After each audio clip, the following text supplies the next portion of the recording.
Bem-vindo a mais um Café Cash. Agradecer de antemão a Loren que produz, agradecer também Tria, Veros, que apoia o programa. Olha o cara que eu tô hoje.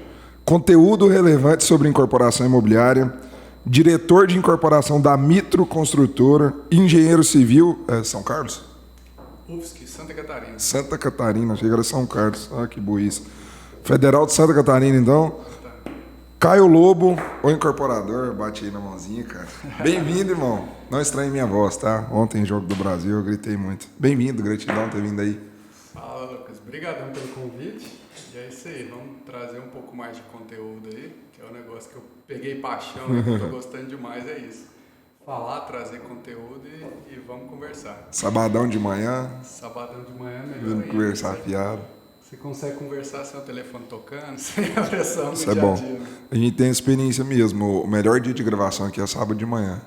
Até faz sexta, faz todo dia, né? O que tiver que fazer, mas sábado de manhã é o melhor dia.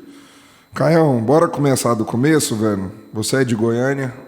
Sou de Goiânia, morei aqui minha vida inteira, mas fui tentar morar fora, né? Uhum. Então, na época que deu a faculdade ali, eu tinha, acho que na época era muito comum, a gente estava, na época que eu fiz vestibular ali, muitos anos atrás, aquele negócio de engenharia mecatrônica, vamos construir robô, vamos fazer negócio, e eu fui nessa, falei, cara, vou construir robô, vou descobrir como é que isso aí faz. E na época, a UFSC, Federal de Santa Catarina, lá em Floripa, tinha um dos melhores cursos para isso. E também tinha praia, né? Então eu falei, cara, vou unir um negócio que eu quero com praia. Aí nessa eu fui, fiz o vestibular, passei no vestibular, mudei para Floripa. Malicuia, vamos para Floripa. Nossa, foi morar mal mesmo, hein? Fui morar, cheguei lá, bom demais, faculdade boa demais, estruturada demais, cidade boa demais, mas que curso latada. Eu imagino que deve ser muito louco, velho. Cara, deve ser extremamente técnico, é um negócio absurdo. Aí eu vou trazer uma visão que, igual eu falo, o nosso problema muito do sistema educacional é que a gente escuta professores mais que lecionam, eles não atuam muito no mercado. Então, na época, tinha muito essa visão dos professores de ensino médio e tudo, que engenharia mecatrônica, engenharia de controle de automação, era uma engenharia que você ganhava muito dinheiro, porque você produzia um arquivo, e quando a gente vai para o campo lá, quando eu fui descobrir, cara, engenheiro de controle de automação é basicamente um técnico de fábrica. Caraca. Então, muitas vezes, o cara ele era super preparado, mas na hora que ele formava, ele tinha um salário de técnico. 2, 3 mil. Nossa. Então, por exemplo, eu tive colegas lá na faculdade que os caras fizeram tripla certificação, formando na UFSC, formando na Alemanha, formando na França. Então, eles tinham mais de um diploma, falavam 5 línguas e tal, chegava lá. Beleza, eu tenho uma vaga aqui para 3 mil reais. Eu falei, cara, mas peraí, velho. Os caras, tipo assim, era uma overqualification. Os caras eram muito qualificados para aquela função. Caraca. E no meio da faculdade eu vi que aquilo ali não era para mim e vi esse caminho que não era muito o ideal. Até falando da automação, a galera era muito foda, até eu falo. Eu estudei com algumas pessoas lá que parece aquele filme do Gênio Indomável, sabe? Aham. Que o cara tem alguma Eu coisa... imagino que a galera deve ser muito crânio, velho, pra fazer isso. Tinha os caras lá que, assim, era gênio. Esse filme é ótimo, inclusive. Muito bom. Aí tinha um cara lá específico, 2 lá, que eu falei, cara, esse cara é aquele purinho, eu achei que não existia, mas existe. Caraca, velho. Tem os caras que teve educação de colégio público a vida inteira, teve um negócio mais frágil, chegava lá, os caras eram gênio. Então eu tive a oportunidade de conviver com esses caras, então pra mim foi muito bom. Mas eu vi que não dava dinheiro aquilo e que também não era nada do que eu pensava, do glamour e tudo, de construir robô, não. Você é um tech de fábrica que você vai ficar arrumando máquina que estragou. Que loucura, cara. Aí é uma ideia que a gente quer. Por exemplo, esse pessoal que eu estou falando que é muito bom, vários formaram em engenharia mecatrônica e foram trabalhar com consultoria. Entendi. BCG, McKinsey, essas Porque consultorias quando você grandes. fala em engenharia mecatrônica, eu imaginei aquele cara muito foda de engenharia mesmo, que vai pra dentro da indústria, um cara muito cabeça e até criativo para novos produtos. Não é o caso que você tá falando, o cara tá virando meio que um chão de fábrica mesmo, né? Exatamente, o cara ele está pronto, ele está preparado para ser isso que você falou, para desenvolver, ele tem qualificação, mas não tem oportunidade no mercado de trabalho. O Brasil é fraco. O Brasil é fraco. Aqui a gente não tem um Vale do Silício que vai pegar esse cara, absorver, pagar muito para ele fazer. A gente não tem essa absorção. Um ou outro vai para fora e consegue alguma coisa. Mas não é muito o nosso mercado. Nosso mercado o cara ele é muito bom para isso, vamos pôr ele no chão de fábrica para arrumar a máquina. E para arrumar a máquina, a vaga que o cara tem aberta é 2, 3 mil reais. Que louco. Que é a mesma vaga que ele daria para um técnico. Então é uma profissão estranha. Você atrai muita gente qualificada, só que o pessoal acaba indo para outra área. Eu não imaginava nunca isso. E eu também não, tanto que eu fui e me lasquei nessa. Mas essa galera daí eu falei, mas a galera se deu mal? Não, ninguém está trabalhando na área específica. Todo mundo tem uma qualificação muito robusta e os outros mercados que pagam melhor, mercado financeiro, mercado de consultoria estratégica, absorve esse pessoal. Uhum. Beleza? Mas no meu caso, durante a faculdade, eu vi que não era muito o meu caminho e acabei mudando para engenharia civil. Você fez essa mudança durante o curso? Durante o curso. Lá tinha eu tinha até na época da faculdade, por estudar com esses crânios lá, eu acabava que sentava na mesa para estudar com eles, absorvia um pouquinho. Uhum. Então acabava que eu tinha nota boa na faculdade e abriu a oportunidade lá de transferência interna, sem precisar fazer prova nem nada. Falei, cara, engenharia civil tá mais promissor. Né? Isso foi que ano? 2006 para 2007. O boom da engenharia civil que teve foi depois, né? Nem foi nesse ano. 2009, 2010. Então eu mudei para engenharia civil.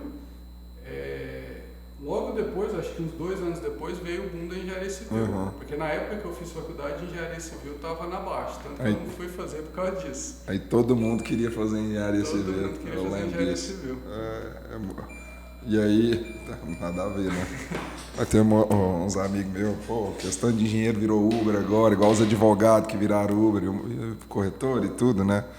Enfim, e aconteceu esse movimento mesmo, né, cara? Ficou cheio de engenheiro demais? Ficou muito profissional para pouca oferta? Na verdade, ficou uma qualificação muito baixa, porque em engenharia civil você tem alguns caminhos. E a gente tem um problema muito grande na faculdade, que eu acho que é o mesmo no nosso sistema de ensino, que não te ensina a empreender. Uhum. Então, basicamente, quando o cara ele é formado em engenharia civil, ele aprende a fazer o concreto, ele aprende a fazer a obra e tudo, ele aprende toda a parte técnica, beleza. Mas como que eu ganho dinheiro com isso? Entendi. CLT. Entendi. Então, o que a gente é formado? A mesma coisa que a escola inteira forma a gente para ser funcionário, a faculdade de engenharia ela forma a gente para ser funcionário. Eu não sei ganhar dinheiro daquilo, eu tenho um conhecimento técnico. Mas como que eu vou empreender, ganhar dinheiro, não tenho a menor ideia. Uhum. Até porque a gente aprende com quem digamos, dedicação exclusiva na faculdade. São professores que vivem por conta de lecionar, nunca empreenderam, digamos assim, nunca foram atrás de ganhar dinheiro de outras formas. A visão dele profissional é aquilo ali, né? Tá dentro da sua Você tem que entrar numa instituição, ganhar dinheiro ali, com a carteira mês a mês. Então, por que teve esse movimento aí do engenheiro que virou Uber? Que aconteceu de uma maneira até engraçado, que é cíclico, o mercado imobiliário ele é cíclico. Uhum. Então tem épocas de alta, igual foi essa de 2009, 2010, que o mercado explodiu, que todo mundo virou engenheiro. E vira corretor também, um monte de corretor. Mas eu achei até que nessa última expansão agora, que foi de 2020, teve mais corretor, porque eu acho que muito como mais. Os engenheiros estavam traumatizados a última vez que viraram, teve menos engenheiro nesse ciclo de expansão agora. Nossa, agora teve muito corretor. Mas nessa do engenheiro virar Uber, muito porque ele não aprende, falou, beleza, eu aprendi a técnica, eu estou com uma vaga de trabalho disponível. Quando o mercado tá bom, absorve todo mundo. Quando o mercado retrai, que é na época ali de sobreoferta, de recuperação do ciclo do mercado imobiliário, fica com menos vaga disponível no mercado. Quando tem essa retração, o cara tem que arrumar um jeito. Foi o que muita gente foi para Uber, muita gente foi para várias outras coisas, né? E até eu acredito, por exemplo, quando eu me formei, é engraçado, eu peguei uma época muito boa. Eu me formei em 2012. Em 2012 estava no ápice do ápice ali do ciclo do mercado imobiliário, no ápice da expansão, e todo mundo da minha turma, por exemplo, saiu ganhando pisos. O piso na época, o piso é 8,5 salários mínimos. Na época dava quase 10 mil reais. Já saía ganhando isso, parecendo médico formado, recém-formado. Cara recém-formado, saindo quase 10 mil reais, isso não existe mais. Mesmo. E sendo funcionário. Sendo funcionário. E assim, o mercado absorvendo, tinha vaga para todo mundo. Passados ali 2, 3 anos, o mercado imobiliário entra numa fase, mas todo mundo que estava ganhando, por exemplo, Hoje eu sei de amigos meus da faculdade que ganham menos do que ganhavam quando formou. Porque são momentos diferentes do mercado. Eu acho que até o último ciclo, aquele ciclo ali de 2010 a 2014, ele foi mais digamos assim, pujante, ele teve mais movimentado que até que esse último ciclo de expansão agora. Eu também acho. Então, como teve Você vê, uma vez eu estava numa reunião com o Ricardo Amorim e ele mostrou um gráfico lá sobre esse prazo do ciclo do mercado imobiliário. Ele fala muito sobre o mercado imobiliário, né? E ele fez uma leitura de 8, 10 anos desse ciclo. Mais ou menos isso. Você vê essa leitura de prazo também? É mais ou menos esse prazo? Exatamente. Quando a gente pega em outros países, o prazo é menor. Eu já vi até alguns ciclos nos Estados Unidos de 5 anos, 4 anos, o Nossa, ciclo curte inteiro. mais. Mas é porque lá eles têm uma dinâmica econômica muito mais acelerada. Então, qualquer incentivo que os caras dão, o mercado dispara. É diferente daqui. Aqui, o nosso mercado, dependendo do político, entra, dá uma travada, segura. Então, acaba que nosso ciclo ele é um pouco mais longo. Eu vejo muito nesse... Até o último agora, que foi começou o ciclo de expansão em 2009, começou um novo ciclo de expansão em 2019. Então, é bem marcado esses 10 anos do último ciclo. Realmente, é bem esse número. Aí você, velho, você tá com que idade quando você formou? 20 e poucos, 23. 20 e poucos, sai na largada quase 10 pau ganhando, morando em Floripa ainda ou mudou? Não, eu trabalhava numa incorporadora em Floripa e quando eu mudei para cá, meu pai ele tinha uma empresa de licitação. Aí ele falou, tô precisando de gente, você não quer mudar não? Eu pedi as contas lá dessa empresa de Floripa e vim para cá. E na verdade, minha intenção era ir para São Paulo, né? Como a proposta ali foi melhor. Mas aí eu fui mexer com licitação, aí eu participei de uns 2, 3 licitação, eu olhei assim e falei, não, isso não é para mim não. É outro universo, né, velho? Não dá. Burocracia absurda. Cara, é surreal, a gente vê muito na televisão, vê muito negócio, cara, mas o universo ali de licitação é surreal, o jeito que o pessoal faz e tal. Eu participei de umas licitações, nunca precisei pagar nada para ninguém, mas tudo que acontecia, o jeito que eles faziam para você ter que pedir favor para a galera, sabe? Não é que assim, você entra na licitação, você precisa pagar para ganhar uma licitação, você ganha pelo preço, tá ali tudo regular. Mas na hora que você executa uma obra, se você não paga, você não recebe nada. Então é o universo ali que você sempre vai ficar dependente do ente público. E na hora, essa empresa era na área de construção? Na área de construção. Trabalhar muito com obra de saneamento. Aí na época começou a pegar umas obras privadas de loteamento, começou a fazer alguns loteamentos. E eu fui e falei, meu pai estava aposentando na época, ele falou, cara, se você quiser pegar a licitação, não quiser pegar, você decide. Aí na época eu falei, não, eu não quero mexer mais com isso, eu preciso aprender. E eu tinha trabalhado numa incorporadora em Florianópolis. Então eu gostava muito da área de incorporação imobiliária. Eu via aquilo lá, eu trabalhei muito em obra, eu não trabalhava em incorporação imobiliária em si, mas eu via aquele mercado muito mais dependente de competência, muito mais meritocrático, digamos assim, diferente de licitação que depende o quão amigo do rei você é, depende o quanto você está disposto a negócio. Na incorporação imobiliária a gente dependia muito mais da gente. Aí eu falei, cara, eu mexi com incorporação e o que apareceu pra gente na época foi Minha Casa Minha Vida. Então, muita gente começou por aí, né? Eu comecei Minha Casa Minha Vida, acho que foi de 2011 para 2012, a gente começou as primeiras coisas ali e eu não sabia nada, assim, sabia de obra era tranquilo, pé nas costas, mas cara, como é que é o business mesmo? Como que eu arrumo dinheiro para isso? Como que eu vendo? Como que o banco entende? O que é esse universo? Como que as imobiliárias entram no processo? Quando as imobiliárias entram nesse processo? E foi bem no ano que Minha Casa Minha Vida explodiu, né? Não, tava assim, em alta da alta. Então, o que a gente colocava no mercado, vendia. Era o quê? 100 e poucos mil na época? 100 e poucos mil. Nossa. Então, era um preço que, digamos assim, tinha uma demanda gigantesca. A gente tinha algumas casas prontas que a gente vendia, que era sempre vendida, e a gente começou a fazer imóvel na planta.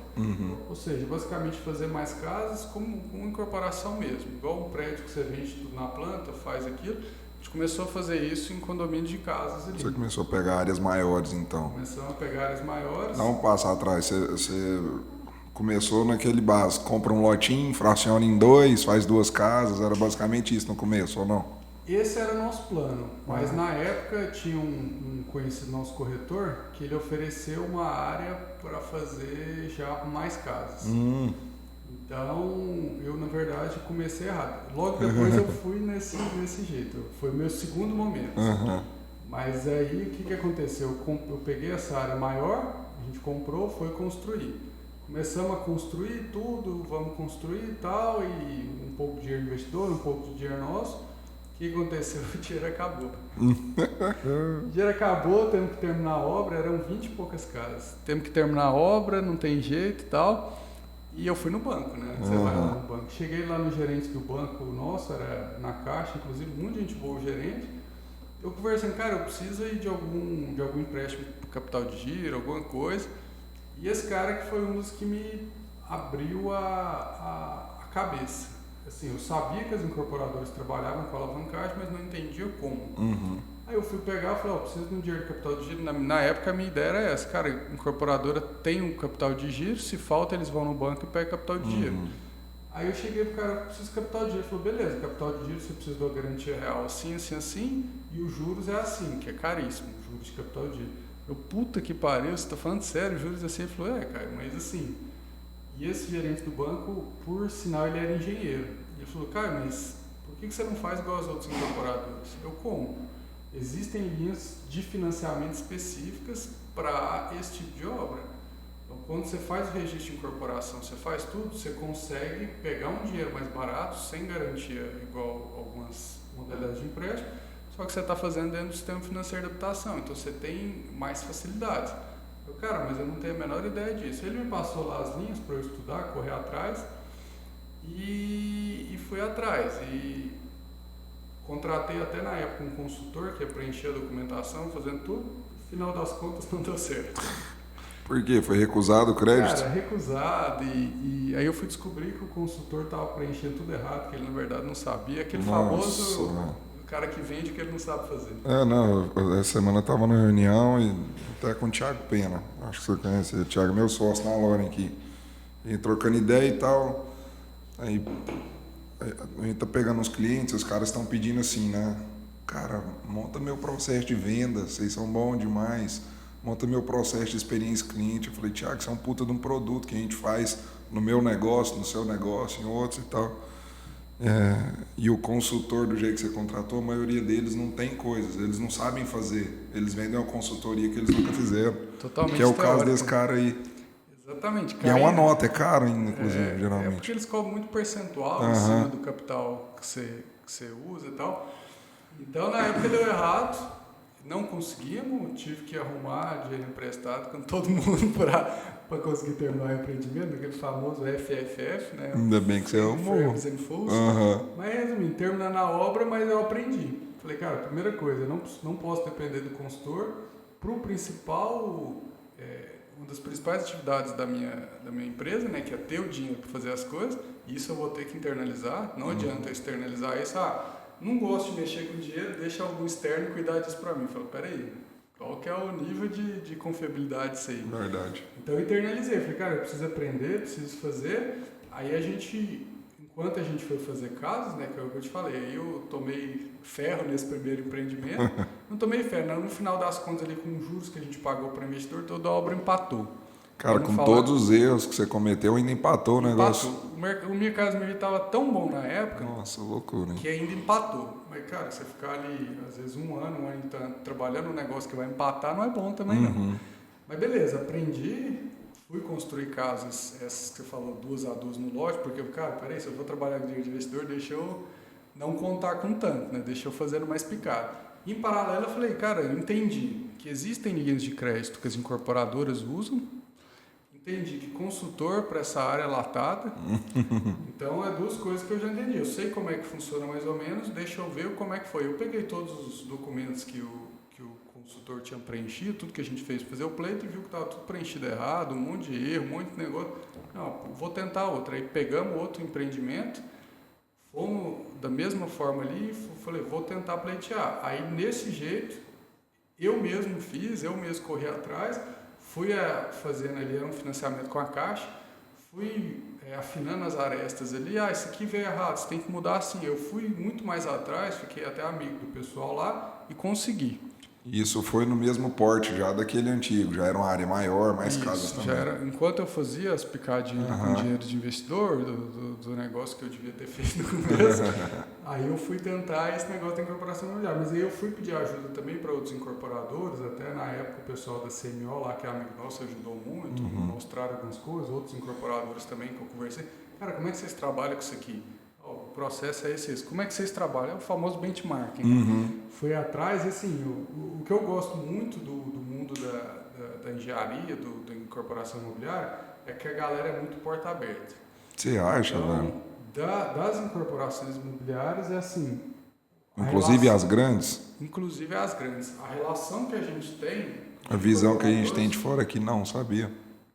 Cara, qualquer incorporador de isso. Goiânia que eu ligo e que outros ligam, a gente troca informação assim, sem esconder nada.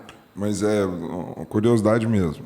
Essa galera que você comentou um pouco não são concorrentes seus diretos. Eles trabalham outro universo de produto. Pelo menos o que você falou aí, e os grandes até também, outra coisa.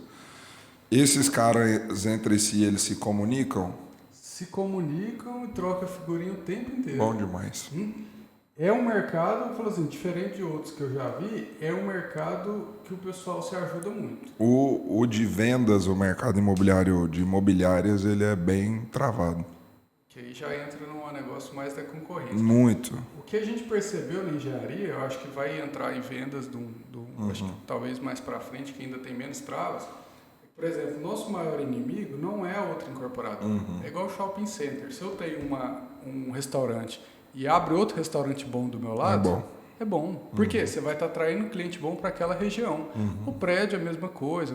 Se eu faço um prédio bom, sei lá, no Pedro Ludovico, e outra incorporadora faz outro prédio bom do meu lado no Pedro Ludovico, o que vai falar? Cara, o Pedro Ludovico tá bom, tá todo mundo indo para lá. Por que o Marista bombou? Foi porque... sei lá, tinha vários outros bairros que poderiam... Não, porque as incorporadoras apostaram lá, de forma conjunta. Por que o Jardim Goiás? Jardim Goiás era considerado longe. A gente está aqui no Jardim Goiás.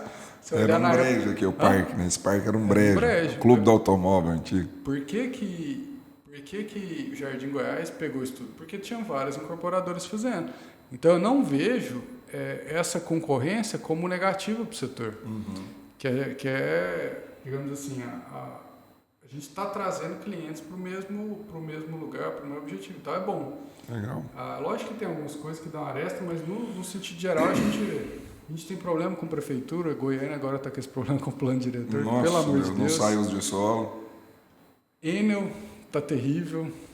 Então tem várias lutas que são comuns. Então vale muito mais a pena ter essa união, de ver que tem interesse comum, do que entrar nessa de esconder informação e tudo. Deixa eu até pular o tempo, que não pra gente terminar, mas pular a ordem cronológica, depois a gente volta, que eu vi que vocês criaram um grupo muito bacana. O João Vitor e o Rafael Caio são sócios meus no negócio, né? E eu vi que vocês montaram um grupo, cara, muito interessante, que tá lá o Razuki, tá grandes empresas, né? Tá o João também, o João Vitor, o Rafael e tudo mais. O que é esse grupo, cara? Qual que é o intuito dele? Enfim. Teve só uma reunião até hoje. Que foi uma pequena conversa ali, né? Isso. Pra talvez, que eu fui, porque, por exemplo, eu já participei de outros grupos, já participei do LEAD, já participei de outros grupos de network, e tem um problema nesses grupos. Começam aí, por exemplo, o gerente, diretor. Então, por exemplo, geralmente o dono de empresa ele é um pouco atribulado. Fala, cara, não vou não, vai no meu lugar. Só que quando você começa a fazer grupos de network com pessoas que não tomam decisão, ou seja, pessoas que estão ali, mas elas não têm a caneta, isso começa a não ter tanta efetividade no grupo. Então, a premissa desse básico, eu fui até convidado, não criei o grupo, até uma das premissas para ter entrado lá foi essa. Falei, cara, aqui só vai entrar quem tem a questão da caneta. Massa demais. Ou seja, por que tal você falou, o Razuki não está um funcionário dele? Por que tal alguém não está o funcionário? Porque o objetivo é esse. Se a gente está trocando informação, trocando ideia, mais uma vez aquilo que eu te falei, o mercado imobiliário ele tem pelo menos na parte de incorporação imobiliária, ele tem essa abertura. Então, se está trocando ideia, gente que tem o poder de decisão, é muito mais fácil daquele grupo ser efetivo. Um grupo de network que seja mais efetivo, né? Bacana. Como é que é o nome? Eu vi lá. Mob Club. Eu vi uma ideia muito boa. Eu venho muito da ideia do G4 lá, né? Que o Danilo curte pra caramba. Algumas premissas de lá. Bom demais. Aí você sozinho, pela primeira vez, pegou, formatou os documentos, deixa que eu tomo conta aqui para pegar esse capital. E você foi na raça, pelo que você falou. Vai e volta, erra, criou amizade com o povo, aprendeu a fazer. Foi na raça. Então a gente começou, beleza. Eu comecei, igual eu falei, eu comecei em incorporação imobiliária sem saber fazer e meio que do zero. Na raça mesmo. E a partir do momento que a gente começou a fazer... Deu errado esse primeiro, tem muita gente que tem o... Não, deu errado, eu vou parar. Eu falei, não, deu errado, vamos continuar, que agora pelo menos eu aprendi. Então, a partir desse segundo, a gente começou a fazer digamos assim, começou a dar certo, aí eu já comecei a alavancar, e quando você alavanca o dinheiro com recurso do banco dentro do SFH, é um custo muito barato o capital. Então, peraí, eu estou pegando um capital barato para fazer um volume maior do negócio que eu conseguiria fazer com recurso próprio, com recursos de investidores. Isso começa a encorpar. Então, o meu caminho foi assim, eu comecei a encorpar, criar a cara da nossa incorporadora mesmo a partir daí. Aí a gente começou a fazer, e quando eu trabalhava lá em Floripa, incorporadora, eu sempre trabalhei com prédio. E quando eu mudei para Goiânia, o que eu vi? Eu falei, cara, quando você olha a pesquisa, 80% das pessoas querem morar em casa. Só que aqui a gente tem excelentes incorporadoras de prédio e muito poucas incorporadoras boas de casa. Eu falei, mas peraí, essa conta está meio errada. 80% das pessoas querem morar em casa. Mas não é que não tem gente construindo casa. As boas incorporadoras estão todas em prédio. É porque a maioria é muito informal que faz essas casas, né? Geralmente não tem nenhuma marca, é um fulano, sobe aí de qualquer jeito. Então, assim, o mercado ele é tão pujante que abre espaço para amador. Então, o que eu vi? Eu falei, cara, se qualquer um está conseguindo fazer, se eu conseguir fazer melhor, eu vou me destacar nesse negócio. E foi isso que a gente fez. Então, na época que a gente começou, até agora no plano, a gente está dando uma reposicionada nisso, mas foi muito... Vamos construir condomínio de casas, condomínios sobrados, casas em condomínio fechado, tudo mais, vamos focar nisso. Por quê? Eu conheço o pessoal das incorporadoras, eu sei da qualidade que tem ali. Então, para mim, pensando na minha empresa, é muito mais, digamos assim, eu nado muito mais de braçada, eu tenho muito mais oportunidades no mercado que é menos explorado. Então, em vez de eu bater de frente com que hoje a gente está falando muito da CIT, da Opus, em vez de eu bater de frente com esse pessoal que está muito bem organizado, deixa eu construir a minha numa área que está um pouco esquecida, digamos assim, que aí eu consigo me destacar para depois eu abrir outras portas. Ainda mais eu que estava começando, porque você olha assim as incorporadoras de Goiânia, a maioria tem 30, 40 anos. Sim. Mas aqui a gente mudou o negócio. Beleza, mas começou tem 30 anos atrás. Em outro ciclo do mercado imobiliário, quando começou a existir banco, lá no começo da década de 90, final da década de 80.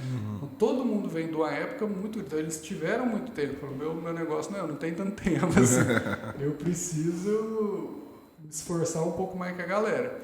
Então, esse foi um dos caminhos que a gente achou que deu muito certo. Então, hoje você tem sócio na Mitro. Isso, aí de 2 anos para cá, um ano e meio eu trouxe 2 sócios, que um trabalhava com prédio ali na Dinâmica e o outro era da CCP, ele trabalhava muito com obra de infra. Então a gente juntou, a gente já era amigo, mas juntou e falou, beleza, eu tenho um negócio aqui que tem potencial, mas eu não dou conta de fazer esse negócio sair. Vamos juntar, vamos fazer crescer. Então de 1 ano e meio para cá que a gente botou no plano mesmo de dar uma espichada, de crescer mesmo. Aí a nossa ideia agora é essa, a gente vai continuar nesse rumo ali de condomínio de casas, sobrados. Quais são as regiões que vocês estão com estoque de área, ou que vocês têm um foco de atenção maior em alguma região específica? Então, para condomínio de casas sobrados, é em torno de Goiânia. O que eu falo em torno? É difícil você pegar, sei lá, falar do banho. Não dá para você fazer um condomínio de casa no Bueno. Não tem espaço. Muito caro, esse aqui é o ponto. Não tem nem lote, não tem espaço. Então a gente começa a ir para regiões. Aparecida, Senador Canedo. E são condomínios. Condomínios de casa. Tudo que a gente trabalha hoje, a gente até fazia casas dentro de jardins, Alphaville e tudo, mas a gente parou agora, vamos entregar as últimas e focar em incorporação imobiliária. Quem mexe com administração de obra não quer mais mexer, parece, velho. Ninguém quer, tá preferindo fazer a obra dele mesmo, né? A casa dele, do jeito dele e revender, né? O que a gente percebe com a administração de obra é que você não tem escala. Quando o cara te contrata para fazer uma obra de alto padrão, mas é uma obra de 4 milhões. Beleza, o cara quer que você fique full time lá. A partir do momento que você não consegue fazer escala, não dá para você fazer 10 obras dessas, ao mesmo tempo, você não tem um jeito de crescer. Então, o que eu vejo que essa é a leitura que você fez perfeito, por que o pessoal não quer? Porque você chega num tamanho que você estabiliza. Você pode continuar daquele tamanho, mas para crescer não dá, por causa dessa personalidade. Quando a pessoa contrata uma empresa para fazer uma casa de alto padrão, ela vê na figura ali do engenheiro principal ou do dono aquela presença constante. Então, toda vez que o cara vai na obra, ele quer que você esteja lá. Não, mas meu engenheiro, minha equipe está aí. Não, mas eu quero falar com você. Eu preciso te mostrar a ideia que eu tive de mudar essa parede de lugar. Te liga de segunda a segunda. Então, não é que é um mercado ruim, dá para ganhar dinheiro, mas é um mercado pouco escalável. Então, no nosso planejamento lá, a gente vai entregar umas últimas que a gente já tinha começado, mas daqui para frente só incorporação imobiliária, só o que a gente consegue escalar. E qual que é o perfil de casa lá de vocês? Que tamanho, geralmente, tal ticket? Cara, hoje a gente tem casa de 300 mil a 700 mil. Casos sobrados, né? Mas, com a volta aí do PT, a gente vai voltar para o mercado que eu tinha um pouco deixado de lado, que é o Minha Casa Minha Vida. Eu ia te perguntar isso, estava até na minha cabeça aqui anotado, né? Porque essa está sendo a pergunta de todos os dias, né? Para quem distribui conteúdo, tem sido, o que você está esperando ano que vem, com a mudança e tudo mais? O que é a sua expectativa, cara? Então, a gente estava até falando de ciclo do mercado imobiliário, a gente vem de um ciclo de expansão. É natural que o médio e alto padrão ele vá agora para uma fase sobre oferta. Por exemplo, eu estava vendo o dado que 2023, não só em Goiânia, mas em várias cidades do Brasil, vai ser o recorde de entrega de empreendimentos. Então, concentrados num ano, a loja já teve outras épocas que o mercado imobiliário até já teve mais por ano, mas concentrado num ano nunca teve tanta entrega igual vai ter agora. Isso é para o ano que vem? Para o ano que vem, 2023. Você acha que nós vamos ter um movimento grande de venda de ágios na entrega e de extrato? Distrato não pela lei do distrato. Né? Então, eu acho que vai ter um movimento, até vocês que estão aí, vai ter um movimento de ágio muito barato. Ágio com deságio. Estou falando nisso, tem 1 ano e meio já. Então, basicamente, com a lei dos distratos agora, no outro momento de sobre-oferta que a gente teve, se o cara distratasse, ele perdia a comissão, mas ganhava o resto corrigido. Então, ele ganhava mais do que ele pagou. Então, era um negócio, tanto que muita incorporadora quebrou por causa disso. Nesse novo momento, não. Se o cara desiste, paguei os 30% do fluxo ali durante a obra, mas eu não vou conseguir repassar, não vou conseguir financiar, ou não quero financiar, eu perco metade do que eu investi. Então, e você recebe no mesmo fluxo que você pagou? Tá desse jeito? Não. A regra é eu recebo quando a unidade for vendida ou um mês após a BITS. Então, de todo jeito, se eu resolvo destratar no meio da obra, eu vou ter que esperar o ABIT sair para receber de volta. Eu estou falando isso tem 1 ano e meio. Calma, que 2024, 2023, 2024 nós vamos ter tanta oportunidade de comprar. Quem tiver capitalizado vai comprar muito bem, muita coisa. Exatamente. A questão dessa vez vai ser diferente, porque antigamente era isso. Se eu comprei e não está mais vantajoso para mim, eu vou distrato. Agora não.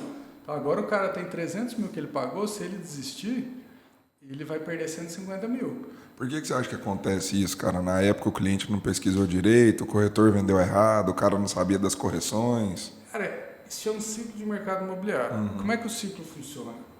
O imóvel, ele não é igual roupa. O que acontece? Roupa.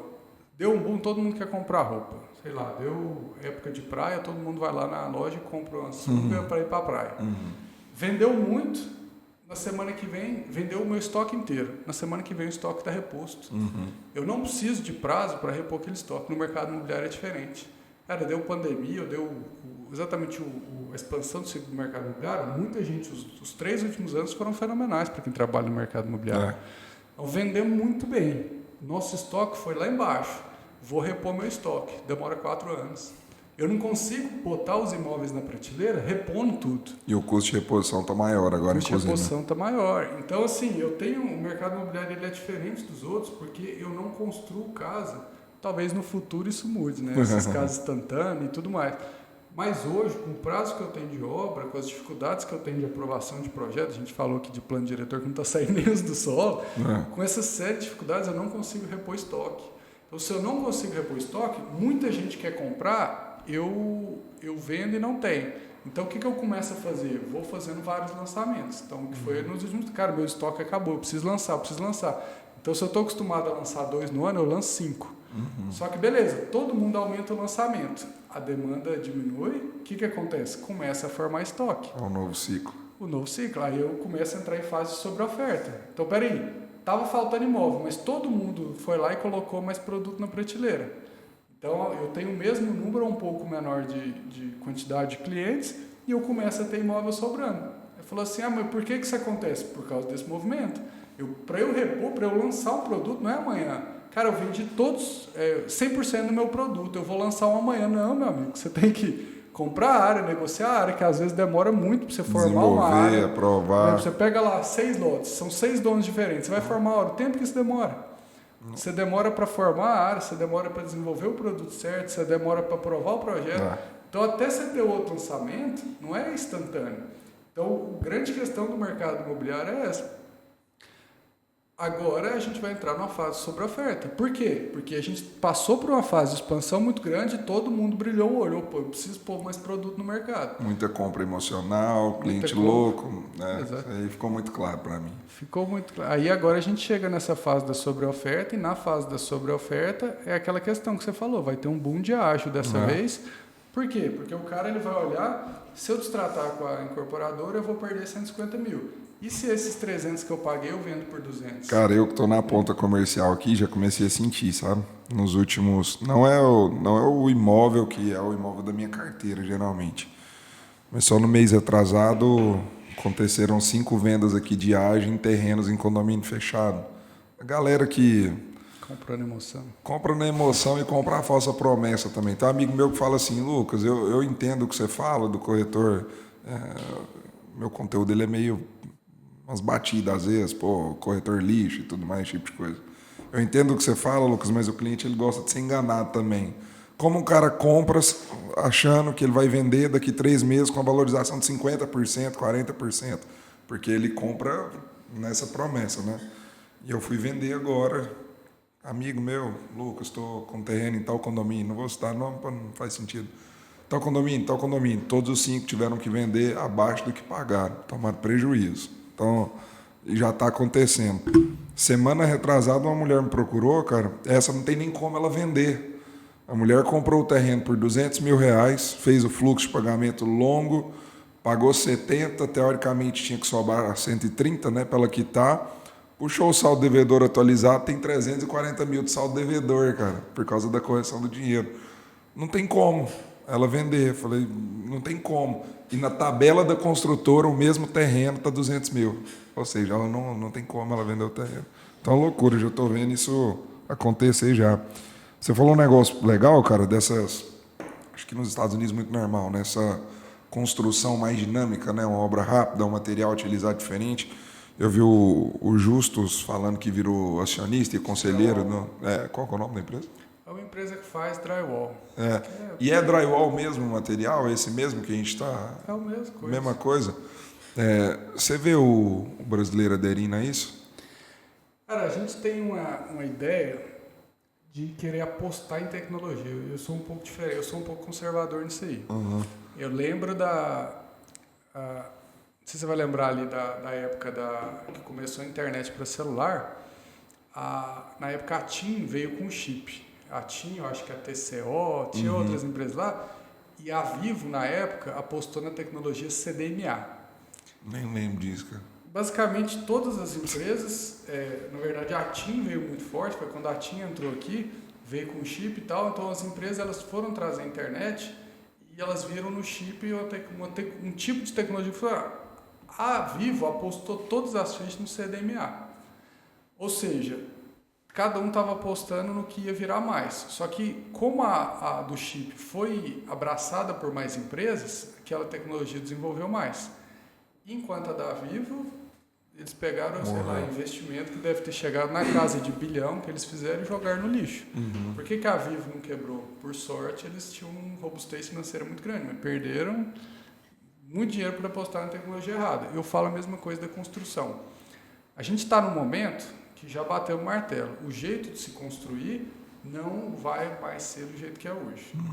Por quê, cara? O material está difícil? Não, o material é o menor das preocupações. Mão de obra. Certo. A gente não tem mais mão de obra para construir no volume que a gente precisa. Mão de obra é um trabalho pesado de obra do jeito que é convencional e cada vez está mais difícil achar esse pessoal. Eu falo muito que eu não tenho servente com menos de 30 anos. Você não vê menino de 20 anos, 18 anos, antigamente a gente tinha. Chegava na obra e tinha um menino de 18, 20 anos, o que ele era? Ajudante aprendendo a profissão para futuramente virar um pedreiro. O pessoal tem muita noção errada de pedreiro. Não, pedreiro é um cara que ganha, mas não, pedreiro hoje ganha 5, 7, às vezes 10 mil reais por mês. Então, pedreiro não é mais aquele pedreiro de antigamente que era o cara quebrado. Pedreiro é um cara que ganha, só que é um trabalho pesado. Esse pessoal mais novo, eles não estão querendo trabalho pesado. Não discordo. Hoje todo mundo teve a oportunidade de ir para a escola, de ter uma coisa. O cara quer um trabalho mais, um labor mais intelectual e menos braçal. Se a gente não está tendo esse pessoal novo entrando, daqui a uns anos como é que vai fazer? Verdade. Então, assim, um negócio que eu nunca tinha pensado na minha vida. O pessoal mais novo não está entrando em obra. Então a gente tem, hoje eu tenho servente com 50 anos, 60 anos de idade trabalhando. Como é que esse cara vai conseguir carregar um saco de cimento até determinado ponto? Depois não vai mais. Então a urgência que a gente está tendo, ela é maior do que antigamente. Eu não vou ter mão de obra suficiente para fazer obras por causa do trabalho pesado. Eu preciso migrar para a tecnologia. Aí você me falou de uma delas, drywall. Drywall vingou nos Estados Unidos. É a que vai vingar no Brasil? Não sei. Por quê? Porque quando o drywall entrou nos Estados Unidos, tinham muito poucas opções. E lá eles aderiram, porque a mão de obra lá ficou cara muito rápido, muito antes do que aqui, né? Mas agora a gente tem mais tecnologias. Vou te falar alguns. Parede de concreto moldado em loco, que usa-se muito no popular aqui. Que é meio que um encaixe, o bloquinho. Não, existe o bloco também, mas é uma que você faz a forma e você vem concreta todas as paredes e a casa ela sai pronta. É a casa que você faz em um dia. Hoje é aceito no popular. Tanto que ano que vem a gente vai começar uma obra assim. No popular, você aceita. No alto padrão, não. Por quê? Porque você não tem possibilidade de personalização. Eu não posso quebrar uma parede. Toda parede tem função estrutural. Outra coisa que tem, você falou drywall, a gente tem wood frame, que é parecido com drywall, mas em vez de gesso, a gente usa madeira engenheirada. Eu acho que é essa tecnologia que o Justo se tornou lá, porque ele fala que é um custo de 50% menor, um prazo menor de entrega, e segundo ele, na prática, né, resiste a furacão lá fora, um monte de coisa, e o pessoal tem medo aqui. Não resiste, né? Você vai ver lá nos Estados Unidos, quando passa um furacão, leva as casas tudo. Aí eu fiquei pensando até isso, inclusive. É igual falou, cara, mas e aí, você aposta no drywall, igual o Justo está apostando no drywall, você aposta na parede de concreto moldado em loco, você aposta na impressora 3D que vai imprimir as casas e fazer tudo, que é tipo uma mão mecânica que ela vem construir na casa, fazendo tudo, estrudando uma argamassa ali. Qual tecnologia você aposta? E o que eu falo, não aposto nenhuma. Por quê? Eu vou testando, mas sem me expor totalmente. Entendi. É a Vivo que eu falei ali, ela postou na tecnologia. Eu não tenho caixa para postar na tecnologia e se der errado eu me reinventar e usar outra. Então o que a gente está vendo? Tem muitas tecnologias sendo testadas. Até uma que pegou a moda agora que está dando muito problema é parede de isopor. Que eles vêm, fazem as paredes de isopor, colocam uma concretagem entre algumas peças. Isopor que a gente chama de EPS, né? Mais bonito. É outra tecnologia que está sendo testada. Então, se a gente parar para olhar, a gente tem umas 7 tecnologias que já estão sendo testadas em escala no Brasil. Qual é a que vai virar? Qual que é a que vai funcionar melhor no alto padrão? Qual que vai funcionar melhor no popular? Eu não consigo te precisar, porque a gente vai dependendo de uma cadeia de insumo, Para eu fazer essa tecnologia bombar, eu preciso de fornecedores. Qual que é a tecnologia que vai ter melhores fornecedores? Qual que é a tecnologia que vai depender do insumo que a gente tem em maior oferta aqui ou não? Essa tecnologia depende do insumo da China. Então já começa a ficar um pouco mais complicado. Aquela tecnologia depende disso. Então a gente está numa fase de teste de várias tecnologias que eventualmente alguma vai começar a despontar mais por alguns motivos. Aí eu falei, por que você acha que vai sair do convencional? Por causa da mão de obra. Então daqui 10 anos, hoje a gente olha as obras que a gente... Você vai olhar, a maioria das obras ainda no sistema convencional de alvenaria de vedação e concreto. Aquelas peças, pilar, viga, e tudo convencional. E alvenaria com tijolo ali. Esse é o convencional, a maioria das obras ainda são assim. Acho que daqui 10 anos a gente vai para canteiro de obra e vai ser totalmente diferente. Então, do lado de empreendedor, de incorporador, em vez de eu apostar numa tecnologia, eu estou acompanhando muito de perto algumas, vou testar algumas agora, igual a parede de concreto moldado em loco, para que a gente consiga ver a que tem mais vazão. Por exemplo, tem uma consultora muito grande, uma das maiores do Brasil, que chama Tenda. Eles estão para quebrar. É uma consultora gigantesca de capital aberto e eles apostaram muito dinheiro mesmo em wood frame, que é uma tecnologia que é parecida com drywall, mas você usa madeira engenheirada, que são várias filetes de madeira colado no outro, parece um MDF, mas eles falam que é resistente a fogo, é tipo um MDF mais elaborado. Eles fizeram fábricas disso, eles fizeram um negócio gigantesco, apostando, falou, não, essa tecnologia vai ser a que vai vingar. Beleza, se eles estiverem certo, todo mundo vai pegar a tecnologia e começar a fazer. Eles ganharam muito pouco por ser de vanguarda. Se eles estiverem errado, provavelmente eles vão quebrar. Então, a visão que eu tenho no mercado que a gente trabalha com volume de recurso muito alto, a gente não pode se portar como startup. Startup, o que é? Eu testo um negócio aqui. Se não deu certo, beleza, o dinheiro virou pobre. Cara, na construção, no mercado imobiliário, a gente está fazendo prédio, a gente está fazendo construções gigantescas. Não dá para eu apostar em algumas coisas como se eu fosse uma startup. Eu não estou apostando no software. Eu não estou apostando num negócio ali que se der errado eu estou apostando... A cadeia é gigante, né, cara? A cadeia é gigante. É verdade, pô. Então eu acho que a mentalidade de incorporador ela não pode ser, pelo menos na produção, na construção. É lógico que na parte de vendas a gente tem mais essa possibilidade, mas na parte de obra pesada, mas de construção, a gente não pode ter uma cabeça de startup, de teste. Ou seja, startup o que é? Vamos testando até dar certo aqui. Cabeça de consultora não, eu preciso validar para depois testar em escala. Então tem algumas formas de eu ver isso aí. Então, para o futuro da construção ali, eu penso que a gente está numa fase de transição muito grande. Daqui 10 anos vai estar tudo diferente do que é hoje, mas quem é empreendedor na área tem um pouco de cuidado com as apostas. Não apostar a vida, a perpetuidade da incorporadora em uma tecnologia ou outra. Testar algumas, mas ir acompanhando. Botar o pezinho na água sem pular dentro da piscina. Mas é massa demais esse ponto aí da mão de obra, porque eu tenho visto já o questionamento, mas eu nunca tinha pensado nesse lance da idade e que a molecada não quer trabalhar com isso não, né, velho? Não quer. Hoje em dia você abre a internet, tá lá o trader ganhando, não sei, eu falo que tá ganhando, aí tem a galera agora das bets, né, da aposta esportiva. Não, tem um cara que eu conheço que ganha 7 mil por mês, 7 mil por dia jogando aposta esportiva. Tem outro cara, eu falei, cara, essa galera vê isso aí, o arrasta pra cima lá, eles não querem ir pra obra carregar saco de cimento. E até isso aí, cara, você tá no arrasta pra cima, né, vamos falar isso, né? Quando é que você começou esse movimento de virar professor, o incorporador? Gostei do nome, inclusive, né? O incorporador é bom, né, cara? Chama atenção. Cara, agora é bom que deu certo. Se tivesse dado errado. Eu criei, todo mundo me criticou. Como é que foi no começo seus amigos? Porque eu sei que você tem uns amigos que são críticos, né? Zoeira e tudo mais. Como é que no começo? Na verdade, quando eu comecei a criar, eu estava querendo criar um Instagram para minha consultora. Na época era LG Construtora. Era o nome do meu pai ainda na época e ainda não tinha esse sócio e tal. E eu falei, cara, eu vou criar um Instagram para consultora porque tá todo mundo na rede social, preciso ter lá.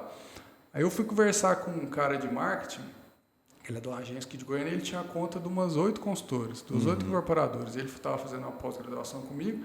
Falei, cara, chama Bruno. Ele falou, Bruno, me dá uma dica aí pra... Tem mais água? Eu quero. Matheus, se você é mandinho, pega e mais chama. Bruno, me dá uma dica para eu criar o Instagram da minha consultora, tal, para ter aquele conteúdo, não sei o quê. Você que gera aí tantas consultoras, o que você acha que eu faço? Ele falou, cara, você segue as consultoras? Eu falei, não, sigo várias.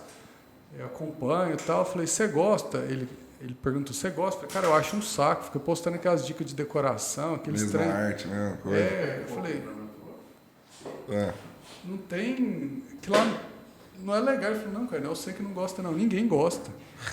Porque é um panfletão. Não é nem a parte até de venda em si, mas como não fica só venda, eles ficam tentando preencher a lacuna de postagem com dicas de decoração, como fazer um jardim pequeno no seu imóvel, como fazer... E é umas dicas nada a ver, não tem...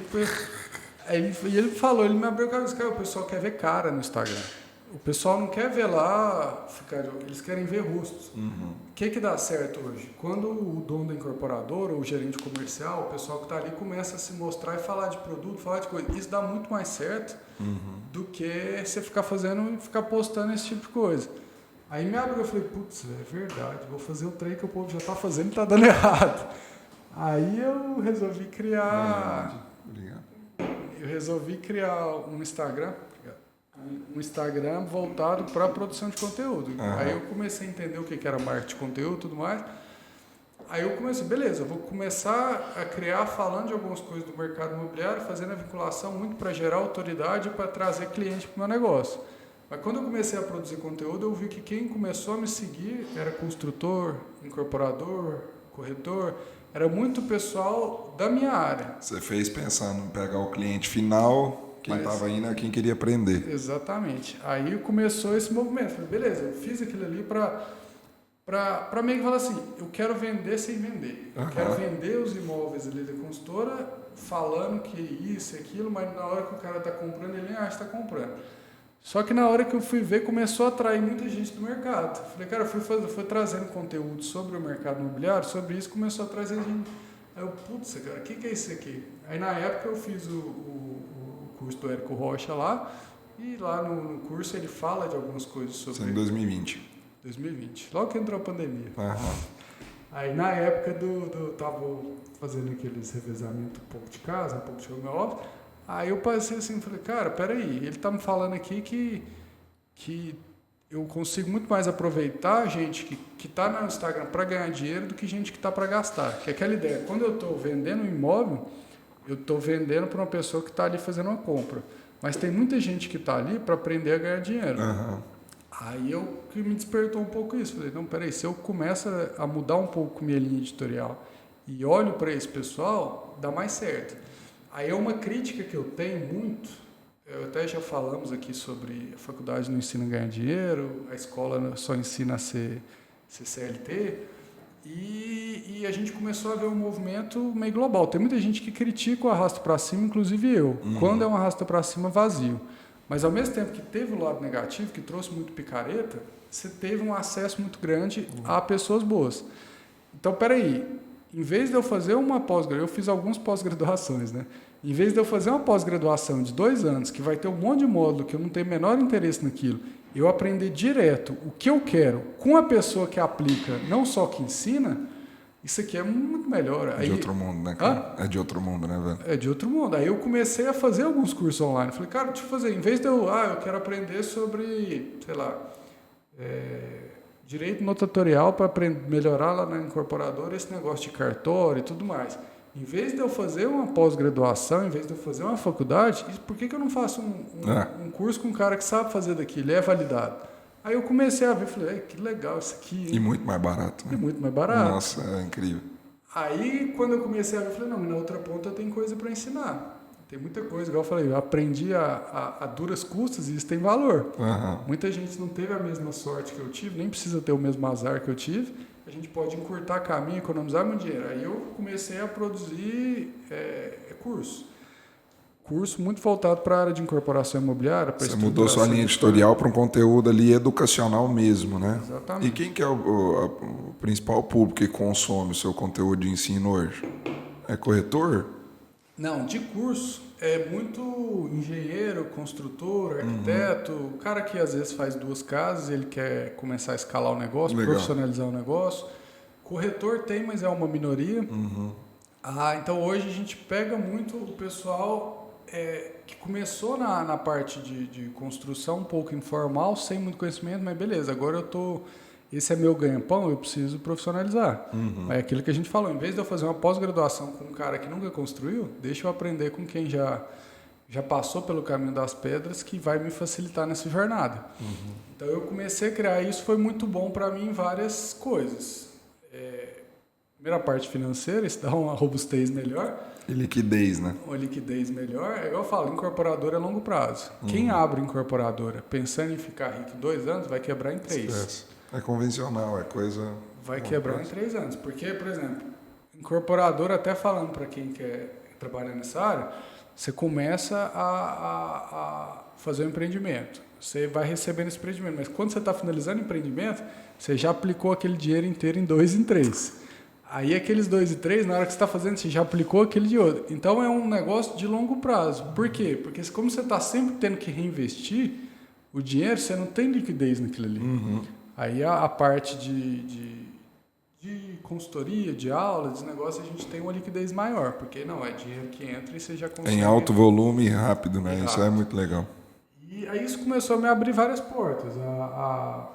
Hoje eu vou para algumas cidades, eu tenho igual você falou, como eu conheço o pessoal de Goiânia, acaba que eu tenho portas abertas aqui, mas isso me abriu portas de incorporadoras de outras cidades, de outros lugares. Hoje você construiu uma audiência, né? Você se tornou uma referência no que você fala. E aí, como é que é? Legal, cara? Você começa a ser chamado para palestrar, para participar do negócio? Como é que é esse movimento? Abriu portas também para o seu negócio offline? Totalmente. Tipo...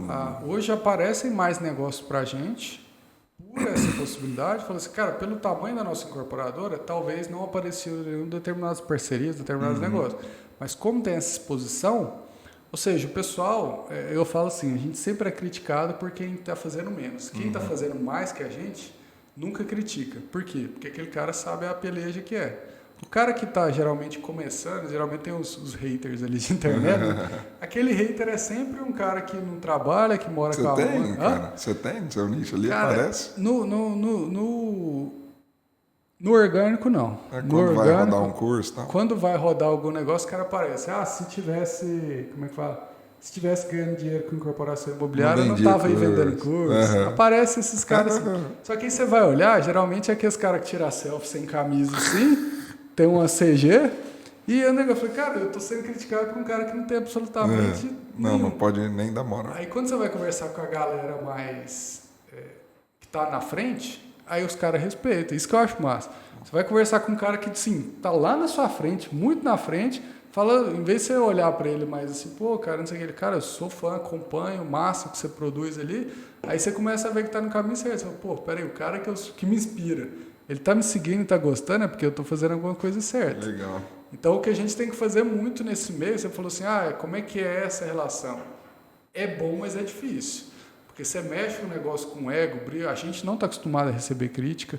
Como o incorporador é muito back-office, a gente está muito ali atrás, a gente não está acostumado à exposição.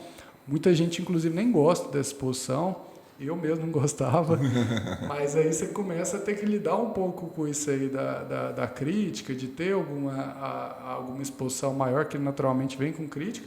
Mas, do outro lado, você começa a te abrir portas que compensam, né? Legal. Então, para quem pretende entrar nessa área aí, é entrar blindado. E tá só no começo essa área, inclusive, né, cara? Apesar de ter explodido nos 2 últimos anos, tá só no começo. Eu vejo ali, tem um cara que eu gosto muito, que é o Nassim Taleb, lá do Antifrágil. Ele bate muito na tecla da bolsa, da bolha das universidades, né? É lógico que para ser médico, para ser engenheiro, para ser qualquer profissão técnica, você vai precisar ter uma graduação. Sim. Mas a bolsa das faculdades, ela está vindo muito pro jeito. Você não precisa aprender empreendedorismo na faculdade. Você não precisa aprender algumas coisas assim.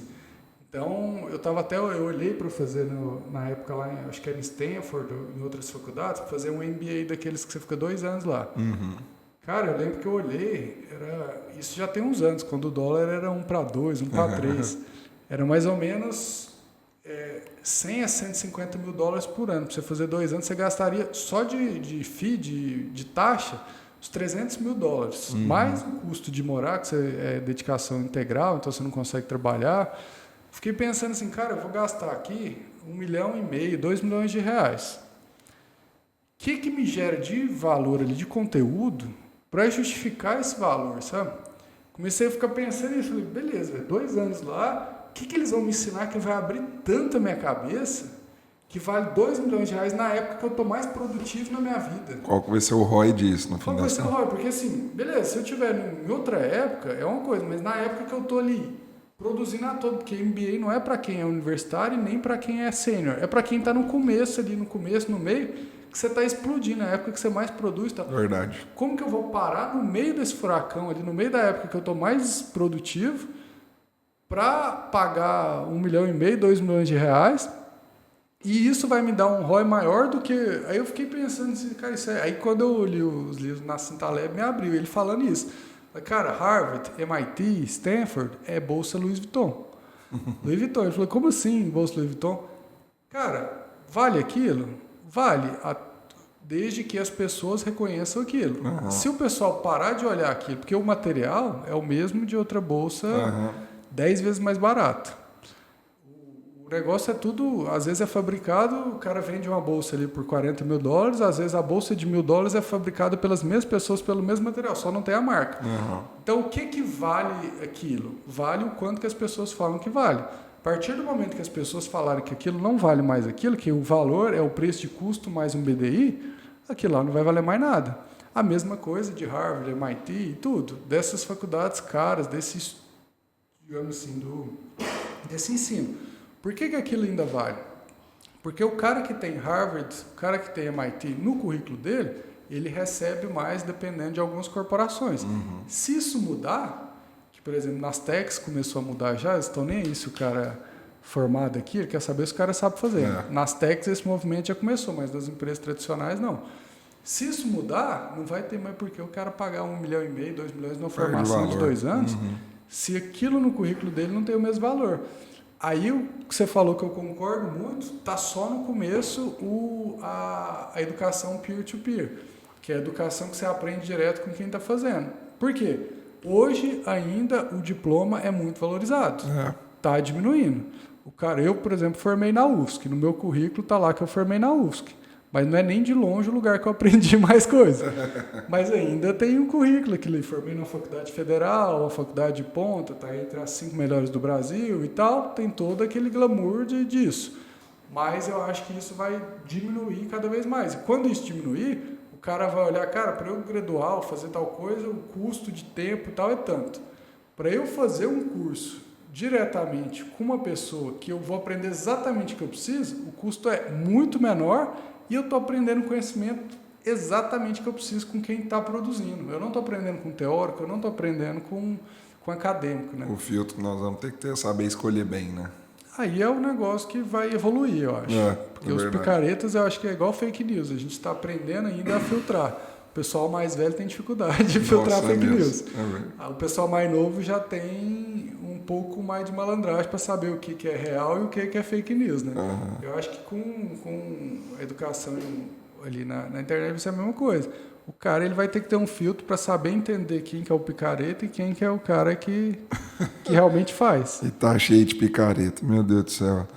E aí tudo que você está produzindo de conteúdo, cara, é meio que para acabar ali na sua escola, no seu curso, né? E o que é que você está ensinando efetivamente agora, que vai até abrir inscrição? Eu não faço, porque tem, até eu falo, a gente aprende que dá, mas tem coisas que a gente discorda e não faz. No jeito, na metodologia lá do Érico Rocha, da fórmula de lançamento, ele bate muito na tecla de todo o conteúdo que você produzia direcionado para a sua Roma lá, que é querendo ou não, que é a venda do curso. Eu não faço esse tipo de conteúdo. O meu conteúdo, ele abrange um pouco mais o mercado imobiliário, o que me posiciona como autoridade e não deixa um conteúdo... E assim, uma preocupação que eu tenho, eu falo que eu estou no começo da carreira. Tem 11 anos que eu estou ali no mercado de trabalho, mas eu estou no começo da carreira. Eu tenho muito o que aprender ainda. Se eu fico batendo na tecla só do que eu já sei, ou seja, eu não me puxo para correr atrás de mais coisa, aprender mais, eu acho que eu fico meio paradão.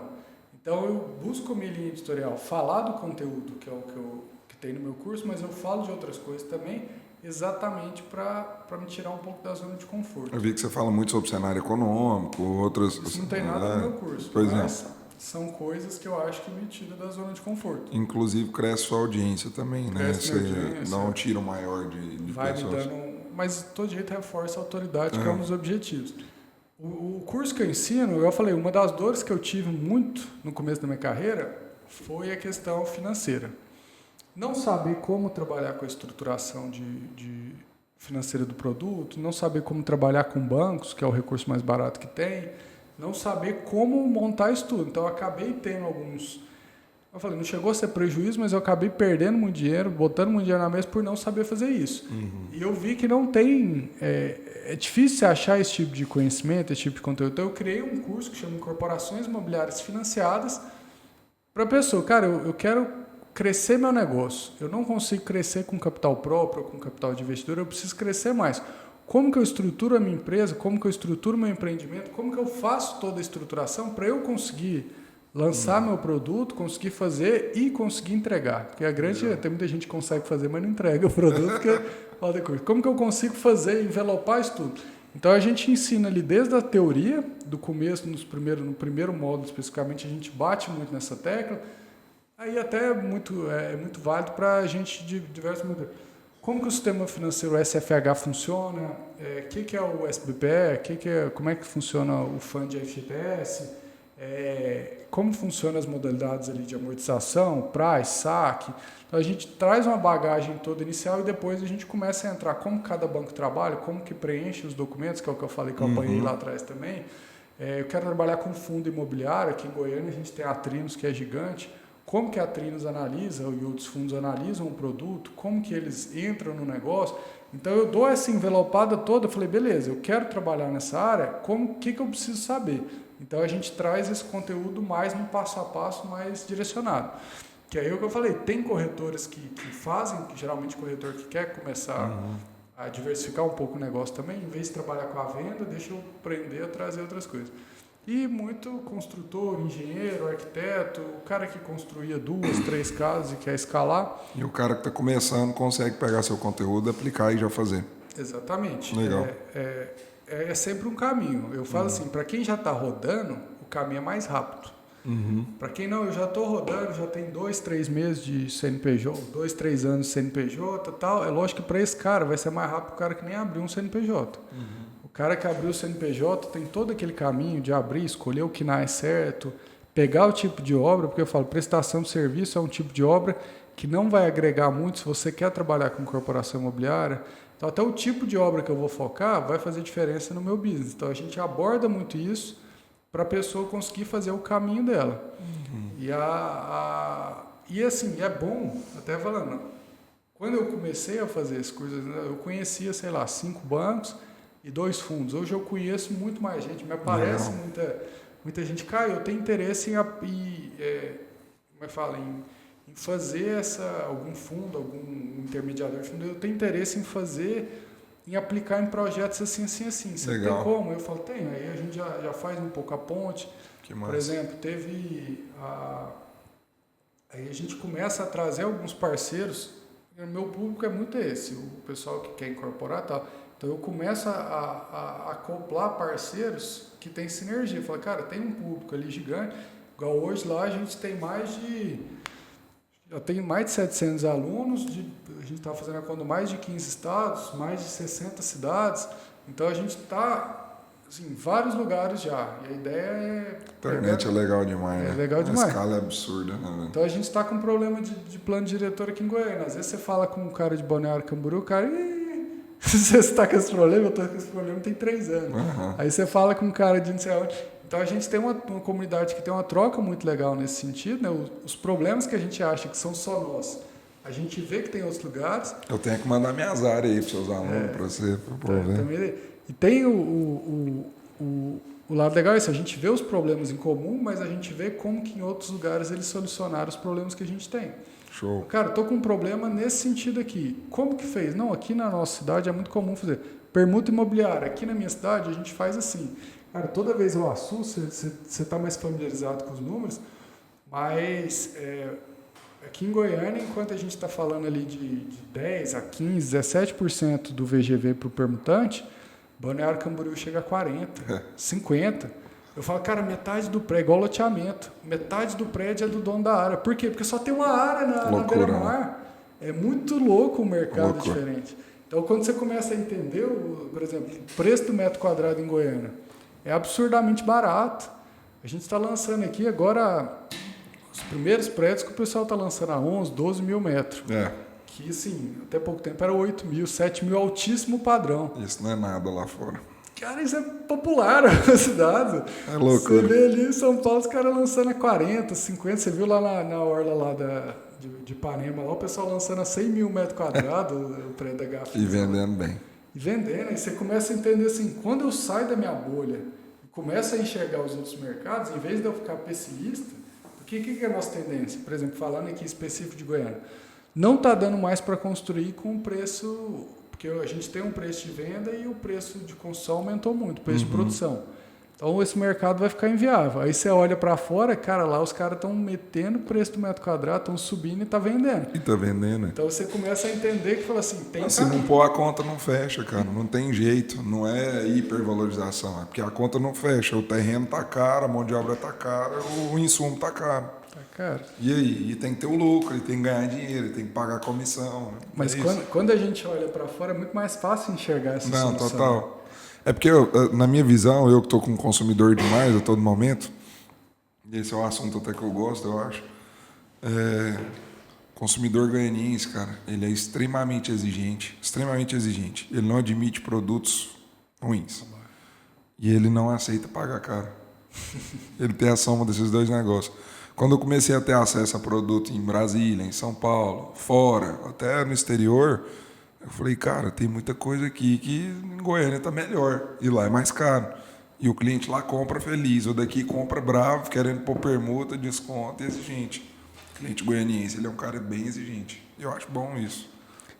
É bom que treinou a gente, tanto que no mundo das incorporadoras você vê que todo mundo de fora que tentou fazer incorporação em Goiânia se deu mal e voltou. Exemplo prático. Veio a Brookfield, veio a Gafisa, veio todo mundo que veio, deu errado e voltou com o rabinho entre as pernas. Por quê? As consultoras tiveram que se rebuscar num negócio que eu tenho que fazer um produto. Igual você falou, meu cliente é muito exigente com o produto. Tem que fazer um produto muito... Mas meu custo aí tem que ser... A conta não fecha. Tem que ser. Então você tem que ser assim, a operação tem que andar tão robusta, a gente não tem. Eu vejo muito que na época ali da Brookfield, a gente viu mais de perto, outras incorporadoras, que era aquele negócio de bonificação para executivo. Então lá tem os executivos, os caras ganham a fortuna e não faz nada. Meu amigo, aqui executivo não tem vez não. O cara ele tem que estar na operação, tem que estar fazendo a mágica acontecer, porque senão não fecha a conta. E é no variável que ele ganha, inclusive. E ganha no variável. É desse jeito. Aí mas eu acho isso muito positivo, porque eu acho que agora vai vir um novo momento de aceitação de preço. O grande trave que a gente tinha era, o pessoal está acostumado, falou, não, em Goiânia no máximo 7 mil metros quadrados. Acho que a pandemia serviu para romper essa questão de preço. Porque, não se falava em 10 mil reais o metro. Não se falava preço de casa. Esse ano eu vendi casa de 15 milhões em 10 dias, porque não está tendo. E não falava desse tipo de venda, né? Enfim, né? É legal. A pandemia acho que serviu para isso, para romper essa crença de preço aqui dentro. Caio, caminhando até para finalizar, o que são os planos lá para a Mitra aí nos próximos anos, próximo ano? O que está sendo a ideia aí de negócio de vocês? O que vai ser o foco? Quais são os planos lá? Então, falando especificamente da gente, a gente tinha até um empreendimento mais alto padrão, tinha esses casos, a gente quer sair do alto padrão, mas por a gente entender que ninguém consegue fazer todos os ramos, a gente entendeu que a gente tem um processo muito eficiente. Mas a gente trabalha muito com custo, então o nosso custo é muito bom, a gente sabe trabalhar muito com essa questão, mas entendendo que tem muito bons players no alto padrão, a gente viu que o nosso caminho é diferente. A gente botou uma trava, a gente só vai fazer lançamento com imóveis, sejam casas, sobrados, tudo que for, apartamentos, teto de 500 mil unidades, ticket máximo, gente vai trabalhar com popular, vai trabalhar com médio. Legal. Então, a nosso objetivo é... Você sabe mais do que eu que tá um gargalo absurdo esse nicho aí, né? Isso, Eu exatamente. tô negociando umas áreas aí nesse sentido e os caras me mostraram o estudo. Eu achei absurdo. Só lança alto padrão, né? Só lança alto padrão. Aí a gente resolveu, porque a gente estava com o alto padrão também, resolvemos largar, porque entendendo que tem muito lançamento e tem muito mais gente competente do que a gente disso, eu tenho uma dificuldade muito grande, Lucas. Eu não sei, eu sou casado com arquiteta. E quando ela me vem com aquele negócio, não, porque essa poltrona, esse espelho é assinado por não sei quem, eu não dou conta de botar valor naquilo. Você não vê valor. Eu não vejo. Falo assim, cara, por que a gente não comprou uma poltrona de 10 mil reais? Não, porque essa aqui de 40 mil é assinada por não sei quem e tal. E o alto padrão tem muito isso. Tem. Igual agora vai ter o lançamento lá da City com a Pininfaria, que traz o design, tem aquele negócio. Eu tenho essa dificuldade pessoal. Eu dou muito valor para o pessoal que consegue trabalhar com isso, mas eu entendo que não é meu perfil. Entendendo que não é meu perfil, que eu sou o cara que chega lá, quanto que custa essa bolsa? 40 mil. E aquela ali, 1.000? Eu falo, mas por quê? Sabe, como eu tenho muito, vejo muito custo de produção, vejo muito de custo de marketing, eu não consigo valorizar tanto a grife. Eu tenho essa dificuldade pessoal. Entendendo isso, eu falei, cara, então não é meu nicho. Porque senão você não vai conseguir nem vender seu produto. Eu não consigo vender um produto 2 mil a mais um metro quadrado porque é assinado por negócio. Não, o preço de produção é esse, a minha rentabilidade é esse e tal. Eu não consigo puxar mais. Então, entendendo isso como característica pessoal, como, falando assim, você não perguntou quais são os defeitos, entendendo isso como um defeito que eu não dou conta de colocar valor, esse subjetivo em marca, eu prefiro ficar em coisas que a gente tem um potencial gigantesco de crescimento. Então, cara, eu tenho que definir a energia para algum lugar. Onde que é o lugar que eu vou despender energia que eu acho que a gente tem um potencial maior de crescimento? É no médio e baixo padrão. Legal. Porque no médio e alto padrão, que você falou, eu tenho uma demanda gigantesca, eu tenho muita coisa para fazer, e se eu paro para ficar gastando energia para aprendendo a questão da grife e tudo, eu deixo isso aqui de lado. E que é algo que não te agrada, né, velho? Assim, não é que não te agrada, não te apetece, né? Eu sou totalmente ao contrário. Eu sou totalmente contrário.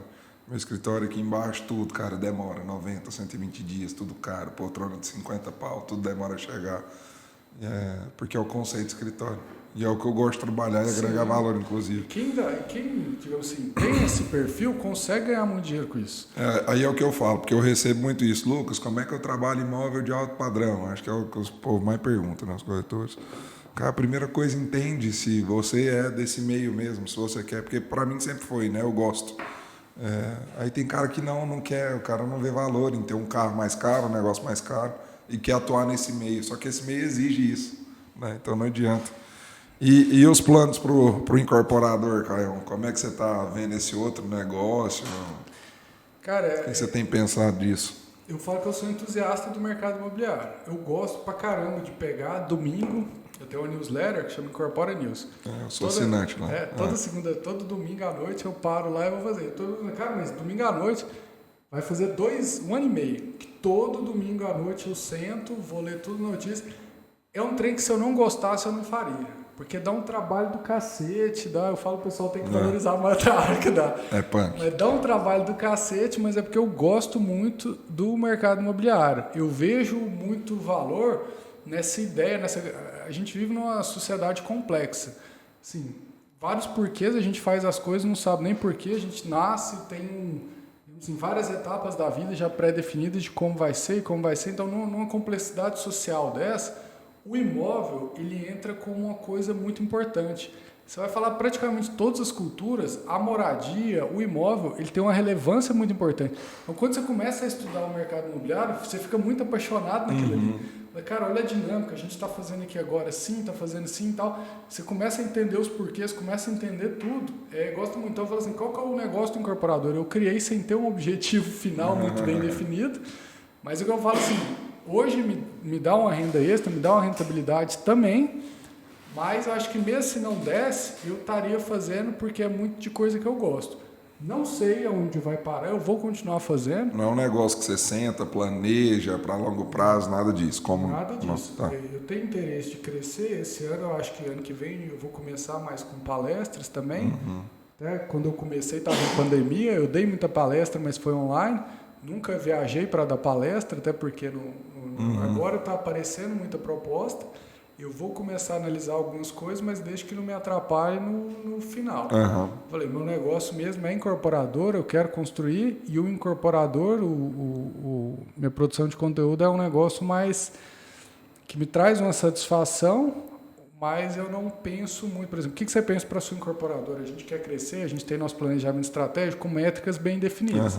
No incorporador eu não tenho por causa disso. É uma produção de conteúdo, abre muita porta para a gente ali, gera muita autoridade, tem muita coisa, mas eu não tenho nada metrificado, até porque não é meu negócio principal, né? Massa, bom demais. Vamos ver onde que vai dar. Show. Cara, o podcast ele chama Café Cash, né? E minha vida inteira ela é comercial, velho, negociando e tal. E eu sou adepto de fazer os negócios mais naturais, sabe? Sem venda forçada, mais conexão e tudo isso. E o café me ajudou a vida inteira a fazer isso. Senta, toma um café, eu brinco, eu até falo assim, café só achar um negócio, cara. Você senta e troca uma ideia. Se você, velho, pudesse escolher uma pessoa pra você tomar um cafezinho de 1 hora, qualquer pessoa que já passou na Terra já, pra você tomar um café com ela e conectar com ela, quem que você escolheria, velho? E por quê? Ixi, na Terra? Qualquer um. Cara, hoje, inclusive eu tô tentando esse cafezinho. Eu falo que é uma coisa que é possível, mas eu tô na busca aí, até se que tem mais esse negócio, até a gente às vezes marca um cafezinho A3 aí. Uma das maiores incorporadoras que já teve, eu falo porque como eu gosto muito do mercado imobiliário, uma das maiores incorporadoras que já teve no Brasil é de Goiânia, chama Incol. É uma história fantástica, quem já leu o livro, quem já acompanhou, eles tiveram uma ascensão gigantesca, meteoro. Ninguém fez nada parecido, você pegar Cirela, você pegar É meio absurdo, né? É absurdo o que os caras faziam, assim, de crescimento, de tamanho, não tem nada parecido.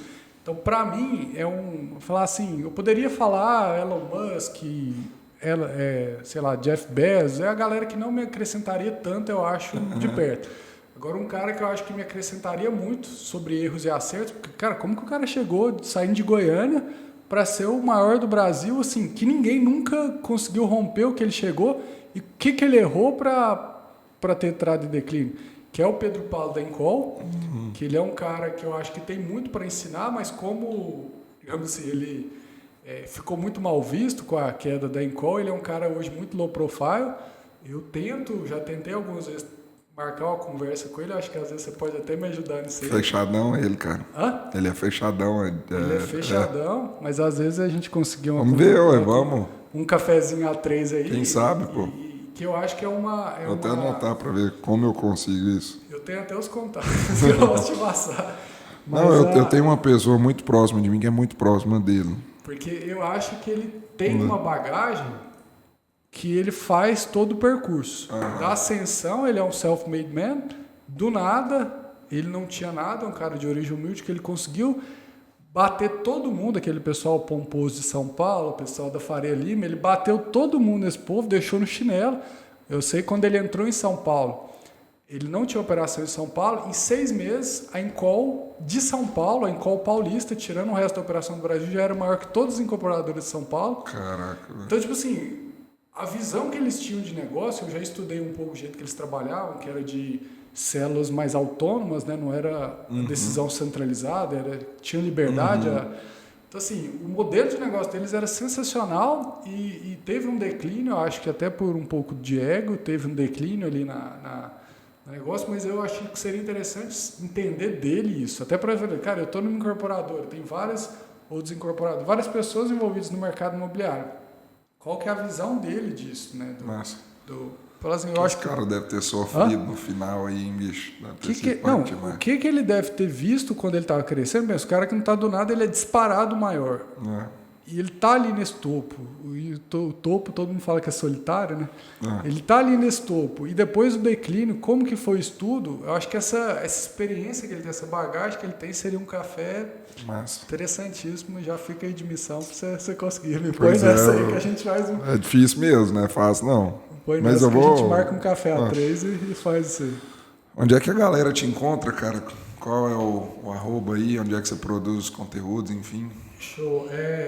O Incorporador em todas as redes, principalmente no Instagram, mas Twitter, TikTok e outras coisas. Lá na bio do perfil tem também o link para inscrever na newsletter, que eu falei que é Incorpora News. Você está na fase, vai fazer o evento online para depois do curso, não vai agora? Isso, a gente vai ter, na verdade, a gente já fez o evento online, a gente vai ter a abertura do curso na próxima terça-feira. Ah, então é agora. É agora. E a gente sempre, assim, algumas 2, 3 vezes por ano, a gente abre turmas para esse curso. Vai divulgar no seu Instagram, então, o curso agora e tal. Aí é só entrar lá no Incorporador já ver. Só entrar lá no Incorporador. Para quem tem interesse em trabalhar com incorporações imobiliárias, para quem quer entender um pouco mais desse universo, é um curso que a gente vem até atualizando ele, deixando ele bem... Tudo que muda no mercado está lá, é um curso bem completo. A gente pega na mão e leva até mais para frente, né? Massa demais. Lá na Mitro, quem quer comprar uma casa da Mitro, quer ser atendido por vocês, procura onde? Hoje a gente não trabalha com house. É um assunto engraçado, porque eu tenho minha teoria que hoje eu tenho minhas dúvidas se house é bom. Eu tento trabalhar com poucas parceiras imobiliárias, mas imobiliárias que abracem a Mitro como se fosse house. Uhum. Então, vocês podem entrar em contrato com a Mitro, mas vocês vão ver muito pouco patrocinado nosso. Vocês vão direcionar para alguém específico. Exatamente. Tá. Podem entrar em contrato com a Mitro, mas a gente vai direcionar para algum parceiro. Aí tem lá todos os nossos produtos e tudo. A gente acredita muito nas imobiliárias. Eu sou da teoria que eu não gosto muito de mercado e nem gosto muito de house. Uhum. Então, eu acredito muito que as imobiliárias hoje estão sabendo fazer um trabalho fantástico. A gente teve um aprendizado muito grande. Eu gosto de falar que 10 anos atrás, a gente ouvia muito que os portais vão dominar e vão acabar com as imobiliárias e no negócio. Hoje, o que a gente vê? O portal é irrelevante. Se não tiver portal, o pessoal vai estar fazendo anúncio de outros dias da mesma forma, tráfego pago, tudo. Então, hoje eu acho o nível das imobiliárias muito alto, o bastão muito alto, por isso até eu não acredito tanto em house. Falei, cara, eu vou competir com os caras que estão fazendo um trabalho fantástico. Eu gosto de trabalhar com imobiliárias boas, não gosto de ter tantas imobiliárias parceiras, até para não gerar essa concorrência que eu acho que atrapalha. Mas eu acho que as imobiliárias hoje fazem um trabalho fantástico e nosso objetivo é esse. Vamos fortalecer parcerias e tudo mais, mas pode procurar lá também Mitro Consultora no Instagram. Se tiver interesse em algum dos imóveis nossos que está lá, a gente vai direcionar para algum parceiro. Com certeza vocês vão ser bem atendidos aí. Show demais, irmão. Obrigado. Bate aí na mãozinha. Mais um episódio. Curta, inscreva, compartilha. Siga o Caião aí. Toda terça e sexta-feira, 15 horas, tem episódio novo aí no YouTube, no Spotify. A gente está divulgando. Agradecer a Lauren que produz o podcast. Hoje o Matheus conduziu tudo aqui.